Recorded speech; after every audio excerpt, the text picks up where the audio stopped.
ဒီဘဝမှာလှူဒန်းနေတဲ့ပုဂ္ဂိုလ်တွေကနော်လှူဒန်းနေပြီးတော့တာရုခေါ်တဲ့လူတွေကြတော့ဘာဖြစ်လို့တာရုခေါ်တဲ့ပြိတ္တာတွေကြတော့ချက်ချင်းအကျိုးရပြီးတော့ကိုယ်တိုင်လှူဒန်းနေတဲ့ပုဂ္ဂိုလ်တွေကြတော့ဘာဖြစ်လို့အကျိုးမရသလဲလို့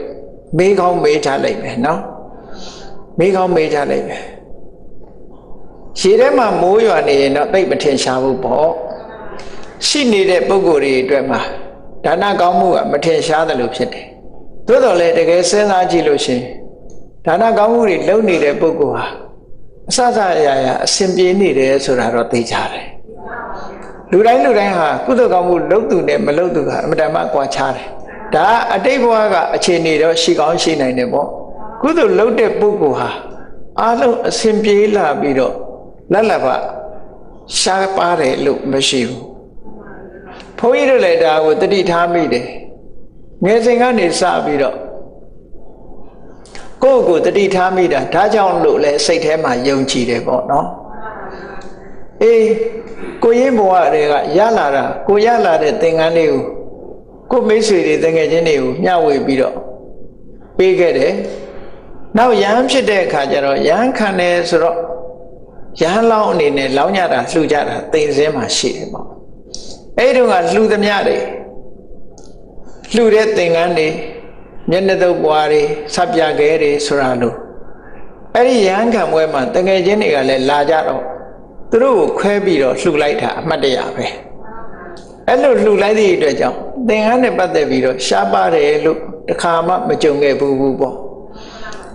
အစင်းနဲ့မဲ့ကိုယ်မှာရှိနေတာကြီးပဲအဲ့ဒီတော့ကတော့ဒီလိုဒီဌာနရဲ့အကျိုးလို့သိပြီးတော့မသိဘူးနောက်တစ်ခါယဟန်သုံးဝါရတဲ့အခါကျတော့ဆောင်းဝဲတစ်ခုမန္တလေးတက်ကြသည်ဟာစာသင်တန်းကိုအောင်တယ်ပေါ့အဲ့ဒီလိုအောင်တဲ့အခါမှာစာသင်တန်းအောင်တဲ့ပုဂ္ဂိုလ်၅ပါးကိုမဲချတဲ့အခါမှာအကောင်းဆုံးပရိသပင်ကိုပေါက်တယ်အဲ့ဒီတော့ကပရိသပင်ထဲမှာသင်္ကန်းအစုံ30ပါတယ်စပွဲကလထိုင်ဘီတို့အဲ့ရခင်အဲ့ရကရင်အပြည့်စုံအားလုံးအဲ့ဒီခေတ်က9000တန်းဆိုတာအမြဲတမ်းများတယ်လို့ပြောတယ်။အမှန်ငွေ9000ဆိုတာခုခေတ်9သိန်းလောက်မကဘူးတန်ကြီးရှိတယ်ပေါ့နော်။အဲ့ဒီတော့ကရလာတဲ့သင်္ကန်းအစုံ30ကိုမှတ်ရစကိုင်းကျောင်းဝါဆိုတန်ခါလည်းပဲအပါ30လောက်ရှိတော့အဲ့သင်္ကန်းတွေအားလုံးဝါဆိုသင်္ကန်းကတ်လှူလိုက်တယ်ပေါ့ဒီလိုကုသကောင်းကိုလှုပ်လို့ကို့မှာရလာတယ်လို့ဆိုတာကိုနောက်ပိုင်းကျတော့တတိထားလာသို့တော့ရခြင်းလို့လှုပ်တာတော့မဟုတ်ဘူးလှူခြင်းလို့လှူတာပဲလှူတာကတော့ဒါကကိုယ်လေးတွေကိုပြောပြတာပေါ့အဲ့တော့ဘယ်ပုဂ္ဂိုလ်ပဲဖြစ်ဖြစ်ဒီဒါနကောင်းမှုလုပ်နေတဲ့ပုဂ္ဂိုလ်ဟာလိုအပ်ချက်တွေကိုထပ်ပြီးတော့ဖြည့်ဆည်းနေတယ်ဆိုတဲ့အဓိပ္ပာယ်မျိုးရပေါ့နော်အခုလိုအမတန်မှဆင်းရဲဒုက္ခရောက်နေတဲ့အချိန်မှာဘုံညကရိယာဝတ္ထု10ပါးတဲ့ကပတ္တနုမောဒနာသူများပေးတဲ့ကုသိုလ်လေးကိုသာဓုခေါ်လိုက်တာနဲ့ကိုယ်မှာပြည့်ပြည့်စုံသွားတယ်ဆိုတာ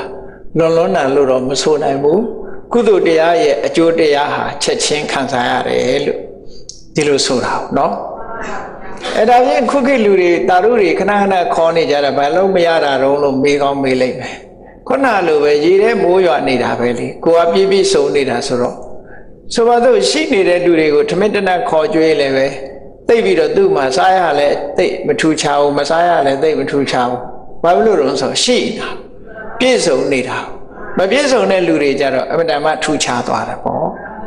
ခုနမပြည့်စုံတဲ့ပုဂ္ဂိုလ်ကြတော့ချက်ချင်းကြီးရသွားတယ်ဆိုအမှန်တမ်းထူချတယ်ဒါကြောင့်မို့တာရုခေါ်ရင်ကုသိုလ်ရတယ်ဆိုတာဟာဒီအမှန်တမ်းအရေးကြီးတဲ့ပြိတ္တာဘုံရောက်နေတဲ့ပုဂ္ဂိုလ်တွေဖို့တော့ဒီအကျွတ်လွတ်ပွဲတွေလုပ်ပြီးအမျှတမ်းပေးဝေတာအမှန်တမ်းခေါင်းတဲ့လုပ်ငန်းတစ်ခုပဲသူတို့အတွက်သိချက်ချင်းကြီးအကျိုးရှိတယ်လို့ဆိုအဲ့တော့လူသားတယောက်တောင်မှပဲဒီလိုတာရုခေါ်ယုံနဲ့ကောင်းကျိုးချမ်းသာတွေရတာမရှိဘူးလားလို့ဆို950ဇာတ်ထဲမှာသင်္ခဇတ်ဆိုတာရှိတယ်အဲ့ဒီသင်္ခဇတ်ကိုကြည့်လိုက်မယ်ဆိုလို့ရှိရင်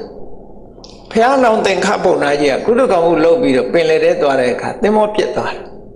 ပြတ်တဲ့အခါသူ့နောက်ကပါလာတဲ့သူ့ရဲ့အဖော်သူ့ရဲ့တပည့်နဲ့သူတို့နှစ်ယောက်ပြင်ချက်တစ်ခုပေါ်မှာမျောပါပြီးတော့9 ရက်လုံးလုံးပင်လယ်ထဲမှာဒုက္ခရောက်နေကြတာသူလှူခဲ့တဲ့ကုသိုလ်ကောင်းမှုကြောင့်ပင်လယ်ဆောက်နတ်သမီးကလာပြီးတော့ကဲတယ်ကဲတဲ့အခါမှာသင်္ခပုံနာတယောက်တည်းပဲကဲတယ်ကျန်တဲ့ပုဂ္ဂိုလ်မကဲဘူးဘာဖြစ်လို့မကဲလဲလို့ဆိုသူ့မှာဘာကုသိုလ်မှမရှိဘူးသူတို့ကကုသိုလ်ရှိမှကဲလို့ရအဲ့တော့လူဆိုတာတနာခြင်းပဲလို့တနာလို့မရဘူးဆိုတာရှိတယ်နော်ကံမပါရင်တနာလို့မရဆိုပါစို့မြတ်စွာဘုရားဟာအမှန်တမ်းကြီးမားတဲ့တကုရှင်ဖြစ်ပေမဲ့လို့လူတိုင်းကိုအေဟိဘိက္ခုခေါ်ပြီးတော့တကုနဲ့ပြီးတဲ့သပိတ်သင်္ကန်းပေးလို့မရဘူးကုသိုလ်ကံရှိတဲ့ပုဂ္ဂိုလ်သာကံကိုလမ်းဖွင့်ပေးတဲ့သဘောလောက်ပဲရှိတယ်အေးအတိတ်ဘဝတုန်းကသင်္ကန်းသပိတ်လှူပြီးတော့ဆူတောင်းခဲ့တဲ့ပုဂ္ဂိုလ်မဟုတ်လို့ရှိရင်မြတ်စွာဘုရားတောင်လုပ်ပေးလို့မရဘူးဆိုတာရှိတယ်နော်အဲ့တော့အဲ့ဒီလူကုသိုလ်ကံမရှိသည့်အတွက်ကြောင့်နတ်သမီးကလစ်လျူရှုထားတော့